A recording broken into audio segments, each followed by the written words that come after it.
मुसलमानों के फायदा के लिए हमने ये कानून लाया है।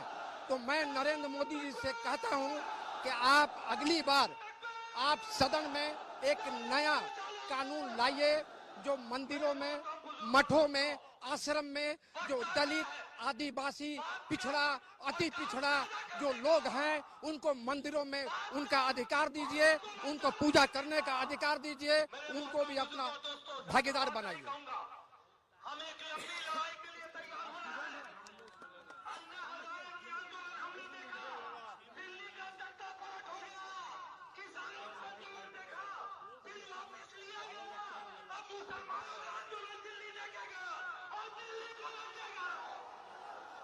सरकार वक़्फ़ भी लागू की है, क्या कहना है, प्रोटेस्ट कर रहे हैं, क्या कहना है केंद्र सरकार? सबसे पहले तो मैं ये कहना चाहूँगा कि ये बिल जो है बिल्कुल मुसलमानों के खिलाफ है और ये बिल सही नहीं है।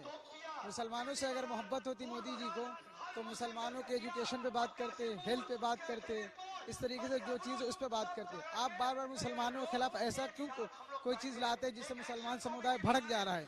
ये चीज़ बिल्कुल गलत है। आप बार बार मुसलमानों के खिलाफ ऐसा कानून ला रहे हैं जिससे मुसलमान समुदाय को टारगेट कर रहे। आप एजुकेशन पे बात कीजिए, आप देश में नौजवान बेरोजगार उस पर बात कीजिए, बीमारी पे बात कीजिए, लेकिन आप उस पर नहीं बात करते। कभी तिल पर तलाक लेके आते, कभी राम मंदिर लेके आते, कभी आप स्टूडेंट को रास्ते पर उतरने में मजबूर करते। आप देश के प्रधानमंत्री, आपको तो सबको लेके चलना था, लेकिन आप मुसलमानों के खिलाफ बार बार कानून बना रहे हैं। तो ये कानून बिल्कुल गलत कानून है। और याद रखें मोदी जी, हम वो लोग हैं जिससे पहले भी हमने देश पे गलत नज़र डालने वालों का हमने मुनाजरा किया है। हमने उसके सामने डट के खड़े हुए और इस बार भी पूरी ताकत से हमारी पूरी जमीयत, हमारे पूरे भाई और हमारे पूरे उलमा, हमारे हिंदू भाई भी, हमारे सिख भाई भी, जो भी इस देश का वासी है, सब इस बार इंशाअल्लाह पूरी ताकत के साथ इस जालिम हुकूमत को जवाब देने के लिए तैयार है। इससे पहले भी हमारे अकाबिर ने इस मुल्क को बचाया है और इंशाअल्लाह ताला इस बार भी इस मुल्क को हम बचाएंगे और पूरी ताकत से, अपनी जान से, अपनी माल से, अपनी इज्जत से इस पूरे मुल्क की हिफाजत करने के लिए हम तैयार हैं इंशाअल्लाह ताला। मेरा नाम मोहम्मद अमीन इब्न रियाज। बहुत सारे इलाके से लोग आए हुए हैं। आपको मालूम होना चाहिए कि मटिया बरूच के आवाज हो रहा है, क्या इलाके से लोग यहाँ तशरीफ लाए हुए हैं। उनको यहाँ आने का मौका ही नहीं मिल पाया। हम उन हजरात से मुआवरत चाहते हैं, बस कुछ ही देर में भी लागू क्या है केंद्र सरकार? आप लोग प्रोटेस्ट कर रहे हैं, क्या कहना है? अगर धरने पे बैठने सबसे पहली बात आपके मीडिया के माध्यम से तो मैं ये कहना चाहूँगा कि आज हिंदुस्तान में एक ऐसी सरकार है जो सरकार जिन लोगों को जो बिल नहीं चाहिए वो सरकार लेके आती है। लोग बोल रहे हैं, चिल्ला रहे हैं कि हमें ये ऐसा बिल, ऐसा कानून नहीं चाहिए, लेकिन वो लेकर के आ रहे हैं। जैसे मिसाल के तौर पे किसानों के लिए बिल लाया गया, किसानों को नहीं चाहिए वो बिल, किसानों ने प्रोटेस्ट किया, वो बिल को उनको वापस लेना पड़ा। मुसलमानों के लिए 3 तलाक का बिल लेकर के आए, मुसलमानों को नहीं चाहिए, हम अपने शरीयत के कानून पे चलना चाहते हैं। लेकिन कुछ मुसलमान जिनको इन लोगों ने खरीद लिया है उसको मीडिया के सामने ला करके वो बताना चाहते हैं कि ये जो 2-4 मुसलमान जिनको उन लोगों ने खरीद लिया है यही एक्चुअली सब मुसलमान के नुमाइंदे हैं। जो है ऐसा नहीं है। आज जो वक्फ बिल इन लोगों ने लाया है, जो लोकसभा में पास किया गया, जो है, मैंने कल अमित शाह का भाषण देखा। अमित शाह बोल रहे हैं कि वक्फ जो है कोई गैर मुस्लिम उसमें वक्फ नहीं करेगा। मैं कहना चाहता हूं कि जो गैर मुस्लिम लोग हैं वो क्यों वक्फ करेंगे?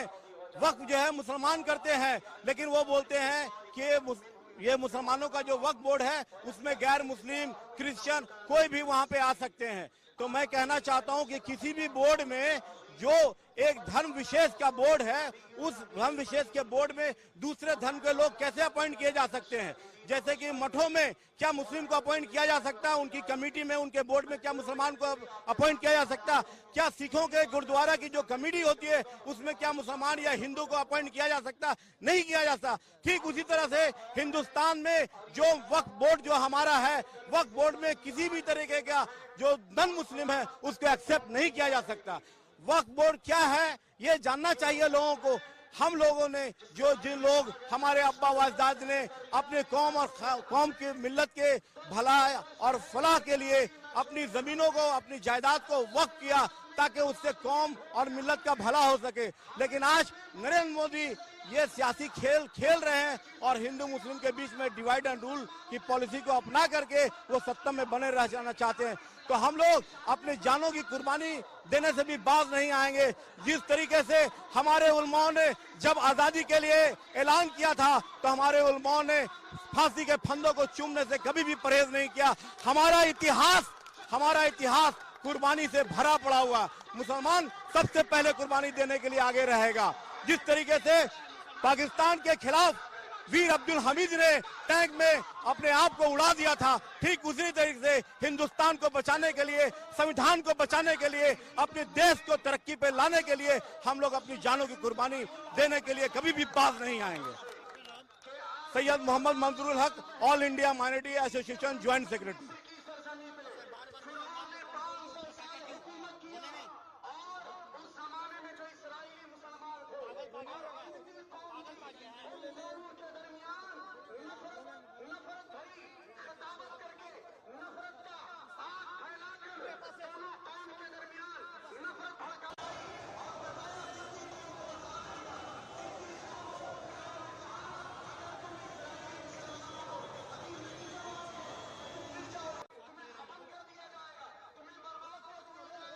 बिस्मिल्लाहिर्रहमानिर्रहीम।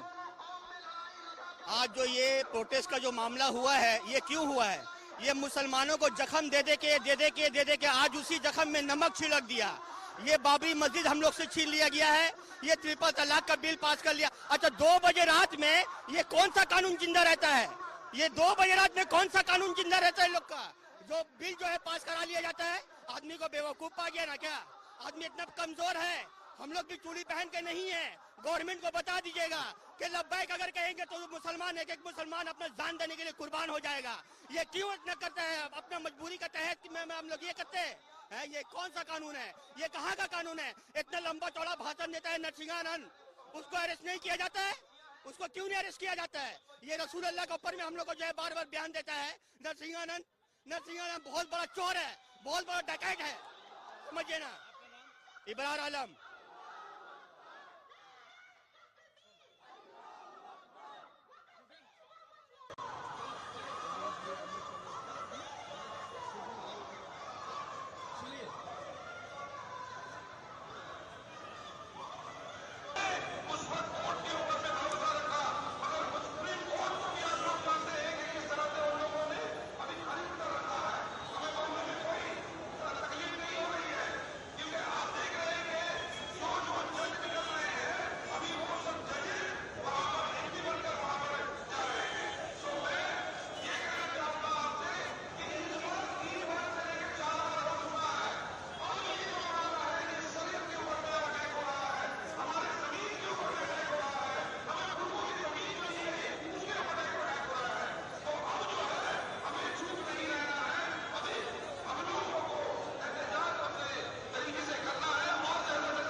देखिए, वक्फ बोर्ड का जो कानून बना है वो इतना ख़तरनाक है कि इससे पूरे मुल्क में अफरा तफरी फैलेगी।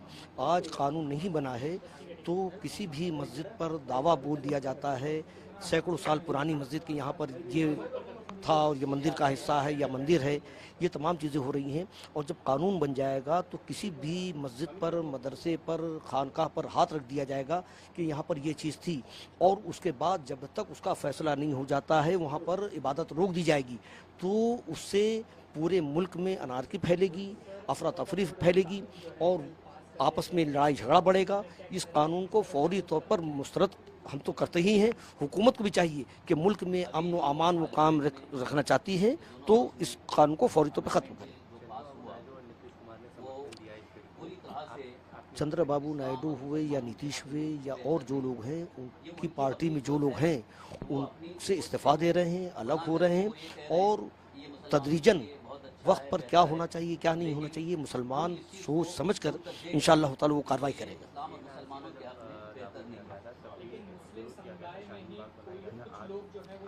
शाहीन बाग से ज़्यादा तो कुर्बानियाँ किसानों ने दिया है, तो मुसलमान इस बिल को बचाने के लिए अपनी जानों की कुर्बानी देने के लिए भी तैयार रहेगा, क्योंकि ये शरीयत में मुदाखलत है।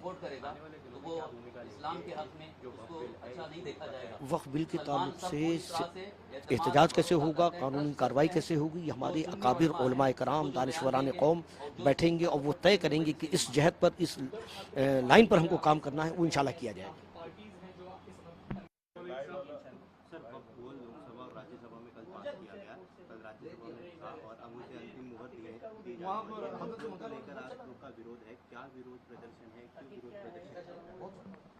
वक्फ अमेंडमेंट जो भी अभी पास हुआ है, जो बिल पास हुआ है, उसके अंदर जो बदलाव आया है, जो अमेंडमेंट आया है, उसमें कुछ चीज़ें जो हैं वो हमको बिल्कुल गवारा नहीं है, वो सीधे जो है इस्लाम और मुसलमानों के खिलाफ है। एक तो ये है कि वक्फ में गैर मुस्लिम को इसमें ट्रस्टी बनाया जाएगा, इसमें ज़िम्मेदार बनाया जाएगा, तो ये तो एक तरह से नाइंसाफ़ी है, क्योंकि अगर इंसाफ देखा जाए तो फिर हर मुसलमान को मंदिर ट्रस्ट में भी ट्रस्टी बनाना चाहिए, चर्च में भी ट्रस्टी बनाना चाहिए। वहाँ क्यों नहीं इजाज़त देते? वहाँ तो आप कहेंगे कि नहीं वहाँ नहीं जा सकते, यहाँ आप आ सकते हैं, यहाँ आप सब कुछ कर सकते हैं, तो ये कोई भी मुसलमान जो है इसको बर्दाश्त नहीं करेगा।